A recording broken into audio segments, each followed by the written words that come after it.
So here we are with Russell Austin, first cab off the rank for the Plein Air Artists 2015, celebrating the Five Lands Walk.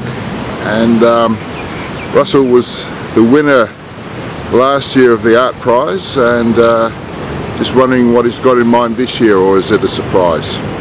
Well, I'm playing it pretty safe, keeping out of the wind, prepared for the rain.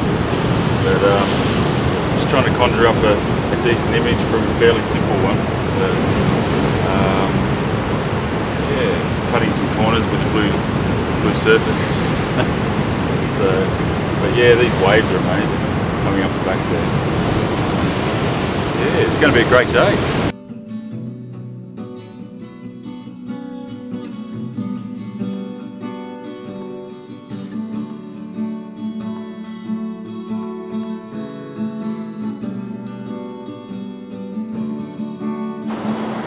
So this year, do you think you'll create something a bit different to last year, given the conditions are a bit different today, or? Yeah, maybe. You know, it's a lot of it's pot luck, really. You just have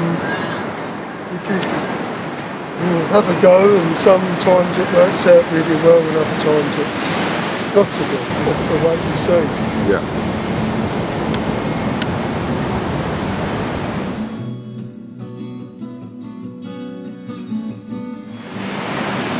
The subject matter is good too, because it'll stand still for you. I hope so.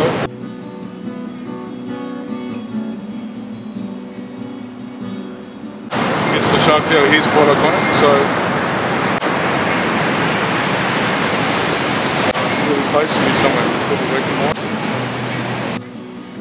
Nice bold subject.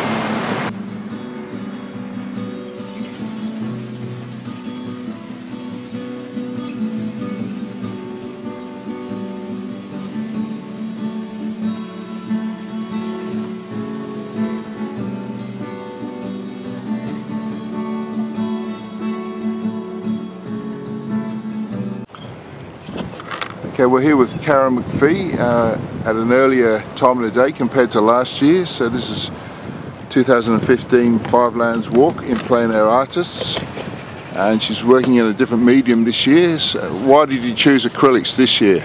Well, I painted in oils last year and tried to paint exactly what I saw in a traditional manner, and this year I thought that I would get the colour out in acrylic and work quickly, whereas for me working in oil is a little bit more, you know, getting your tonal study in and building it up from there, whereas I just wanted to work layer upon layer.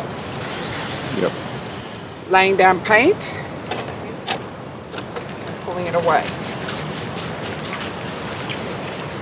Yeah, it's obviously it's a quicker medium that you've got to work with, isn't it? Yeah, I quite often work this way in the studio, and use a hairdryer as one of my tools.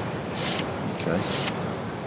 But today I was just counting on a little bit of sunshine, and hopefully it'll dry it and I can just work away and not overwork the piece. Okay, we're here with David Baker. He's chosen a spot next to the Avoca Lagoon. So what do you intend to get out of a day like today, David? Hopefully not too wet, but it's finding up quite a bit now. I'm hoping to, well, I'm looking at this area, I'm hoping to get some of the effects of the light here. It's very dramatic at the moment, but it's going to change as the day goes by. So I'm putting in thin washes of colour, and I want the light when it hits the canvas to go through the thin layers of colour, reflect back and be a little bit like this. Yeah. So I'm hoping to get most of the composition done, in fact most of the painting done. It'll mainly be these rocks in the foreground coming across, but mainly a fairly broad sweep of the lagoon. And this is what we're talking about. Yep. So Diane, the weather gods seem to have been a bit better to us this morning than we thought. No, I was quietly panicking yesterday with how it was, and what a beautiful morning. And clouds. I love clouds. Yeah, it gives you something to work with, doesn't it? Exactly, they're all there for me. So that was fantastic. It'll be interesting to see what the palettes are like from the different artists today. Yes, yes. It's amazing how grey it looks there, and then you mix it, and then it changes here. So I'm going to work with that.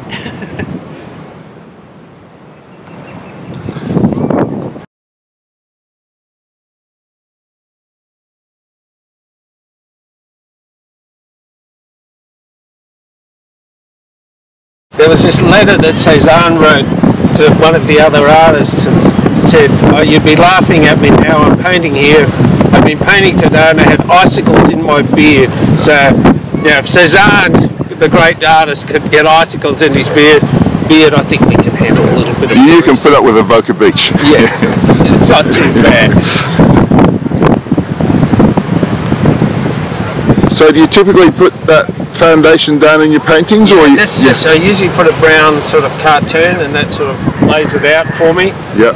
And then I'll start just building it up and building it up and building it up.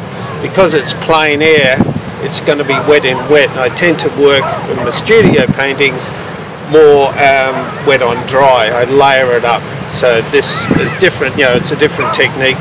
I've just been out west with Casey Seeley and a few of the plein air, you know, like street nest type plein air painters, and you know, and just loosening it up rather than often I work in gouache in plein air where I layer it up. Yeah. I'm giving it a go, just straight on, wet in wet. I did a lot of wet in wet painting years ago, so it's not like something unusual for me. It's slightly more reflexive, isn't it? Like it's instinctive in a sense. It's fun. Yeah. You know, whereas once calculated, and just the thing was falling there.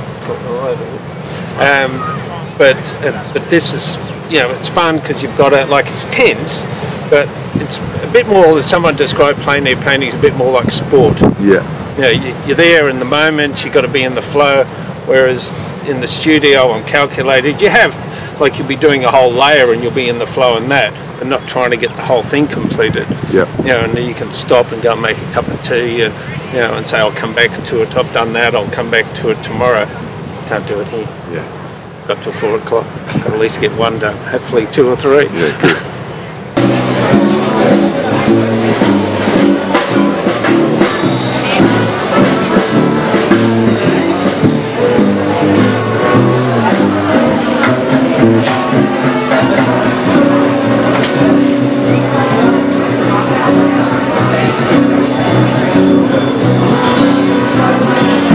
Streaming in today, isn't it? Is it affecting what you're doing? Or yes, very much so. It's not the plan I had, but that's half of the course. I did have a plan, but this is not it. And I'm hoping to get the second plan into place if things go well. So yes, it does affect the lights moving all the time. So it's just a matter of trying to pick up the sensation and paint to that.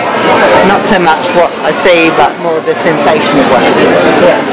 So there's a lot of movement, isn't there? So it's not like you've got a static subject. No, but I think that that's a really enjoyable thing, because otherwise I just end up copying, and I want a sensation, not a copy of. Yeah. Feel. That's not bad. Yeah. So I like the movement.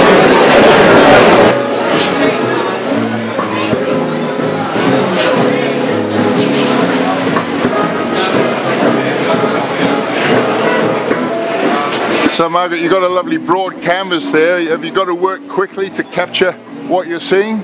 Oh yes, absolutely. That's why I'm using a very big brush, but I'm struggling with colours at the moment.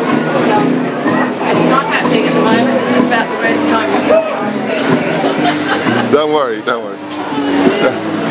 No, but the reality is it's a fairly uniform palette. There's not a lot of different colours, are there? So you've got to work with subtlety, sort of thing. Yes, that's what I wanted, to just work with, say, 3 colours. Yeah. And then I've gone and added another one, which I shouldn't have. So I'm struggling to pull it off. I think it's got a very wide sort of feel and sort of majestic sort of look to it. So I think it'll be fine when it's finished. what I need at the moment. No, truly, yeah. It's got a oomph, you know, so it's good. Yeah. It's just not what I do, you know. I don't normally paint outside in oils. I usually do the silk painting. Well, It's a completely different thing. when you're challenged and taken out of your comfort field, that's when you sort of develop, isn't it? Yeah. Okay, we're here with Greg Jarmaine. Slightly different environment to last year, Greg. You're inside, yes, but looking on the outside. It is good. I came down yesterday thinking it would be pouring rain today, so just looking at a little spot that will be good no matter what. Yeah. And I've wanted to paint this kind of panoramic sort of aspect of the painting for a long time, so this will be a bit different for it. Yeah, okay. So you're going to do 3 smaller studies than a big one? Is that your idea? That's the one that's going to be the main one. Yep. Try and get it all in. Yep. And I wanted to do a couple of other little ones, but it's just running out of steam, so yeah, okay. I'll just do the main one now and then go back to the other ones. Yeah. Do what you can. Yeah.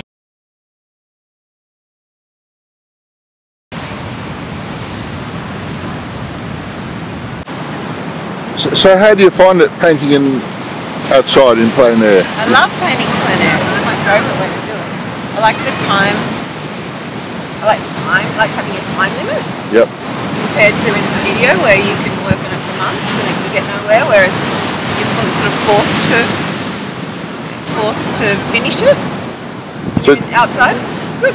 So and I just think that work is more successful when you're actually looking at something, not working with a photo, with landscapes. Yeah. And so do you think the outcomes, like let's say you've painted a good in plein air painting and you've also painted a good studio painting, does it have a different feel to each one for you?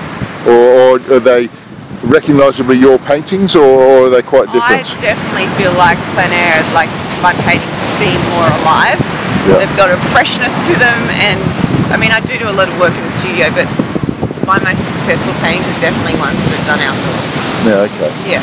Great. There's just more of a liveliness to them. Okay, we're back with Graham Austin. Righto, Graham, so slightly different weather conditions to when I first met you this morning. Are you happy with what you've done? Well, I predicted everything. I'm happy as Larry under the conditions. The conditions have been fairly difficult. I'm using plates for pallets and they're getting blown away, and everything changes, so I don't know, you just get something of an impression of the day. And Andrew is a digital media artist, is that what I'd call you? Yeah, that's what you call me. Today I'm a digital artist. I'm working on my laptop, which is why it's in a box, so I can see what I'm doing. And I'm having a lot of fun doing this because it's a really interesting landscape. People keep coming up to me and saying, "Excuse me sir, why are you staring into a box?" Well, there's nothing in it really, I'm just pretending. So you told me you render things in 3D, is that why you like to have a three-dimensional object around what you're doing? That's correct, yeah, you got it in one. Yeah, so I work in three-dimensional constructs on the computer, so I'm modelling this landscape in a three-dimensional sense on the computer, and then I'm going to texture each one of those models that I make, and then I'll render them like I'm taking photographs. So in the end, it's almost like I'm working with a bunch of stage props, and I light them up. So I'm going to wait for the light to come through the trees in the afternoon, and it'll put really nice shadows on the beach because there's not many shadows at the moment. And hopefully the shadows will be violet because they'll be the complement of the beach colour, which is probably what we all look for, yeah. So you wouldn't work outside very often, really? It's not really the place that someone like you would work? In a digital aspect, no. I will go into an environment and then walk around the environment and take photographs of the textures and look at how the objects are constructed, and then I'll go home and look at my photographic references from, like if I'm working with a building, I'll go and take lots of different photographs from as many different angles as possible, and then I'll go home and model it, and then I'll texture it with those photographic references, and I can sit at the computer and then spin that building around in three-dimensional space, and then view it from any angle that I like once it's been constructed, so you can view it from angles that you'll never be able to view in real life.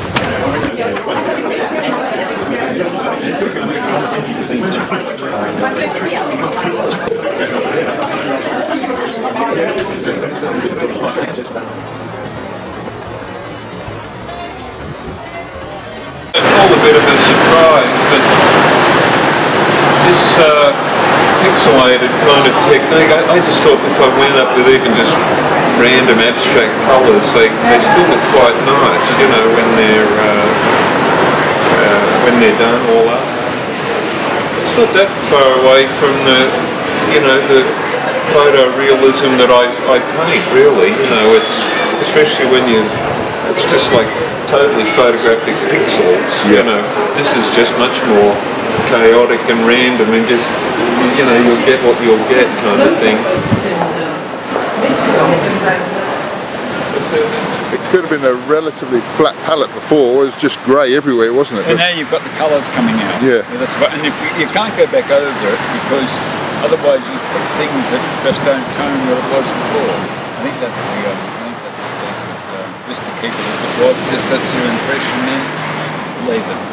So, how many have you got planned to do? A couple today, or just the one? One. When it was that sort of pale light. Oh yes. Pale light. So you know, I'd like to go over that a bit, but that's what it looked like then.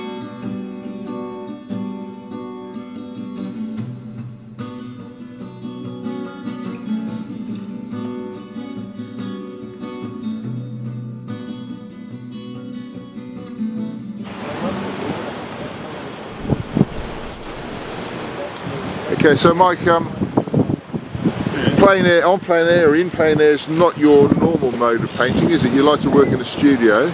Yep. But do you find this is stimulating or more of a challenge, or? Yeah, more of a challenge and stimulating. Yeah. If you do some good work. If you don't do any good work, then it's a bit of a disappointment. And, I've got a bit of artist block at the moment, so this is good to do this. But I've left the red at home, so she's orange. That'll do. If she's in the water, she's probably blue, Mike. I know, there's a few intrepid swimmers.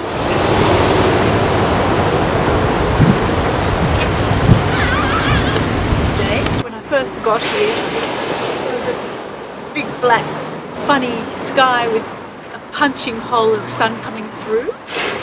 So massive reflection on the water, so I have been trying to keep that in my mind's eye ever since, because it keeps changing, and that's what I've tried to capture. So I've had fun. Yeah, it's working well.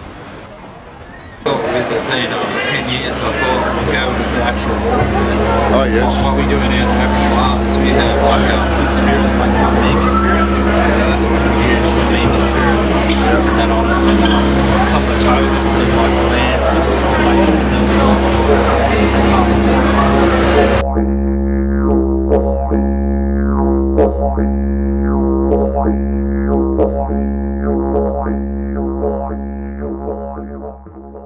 So here we are with Wendy Bills, who retired hurt during the day because she was knocked over by a tidal wave, fell on her shoulder, so she had to take the gear home, but she's going to finish it later.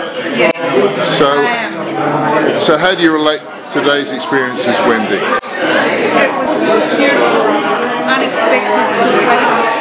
It was very dark and cloudy early on, and I'd say everyone was affected by that because the colours really changed during the day. Very disappointed not to knock up a strong oil, but I'm here with my half-done drawing, so at least I'll be able to participate in the main show in 6 months' time. How did you find the experience generally today? Oh, it was a great experience. I was really lucky to be invited along to the event. Some of the artists that I was working alongside with, I've looked up to for a number of years, and it really pushed me and really pushed my perspective on trying to capture one image which encapsulated a particular day. And I was lucky to be able to harness my surf photography skills and apply that to create images that I guess evoke the feeling of the plein air experience. The sun came out and it got better and better. Yeah. So do you find it hard working in those conditions or not? The worse the conditions are, the better I paint. Yeah, okay. Puts you under the pump or challenges when you? When it's perfect, it doesn't work for me. Yeah, okay. But today I've got a frozen shoulder, so I was painting with my right hand and I'm left-handed. There's a lot of power and emotion and movement in your painting, so... Well, I just hit it. Yeah, okay. But there's not really, there's no real details, you know. But yes, just controlling. Sometimes if you use a palette knife too, just how you use it is really, you don't realise how important it is. So yeah, you're right. I've got a whole exhibition to do.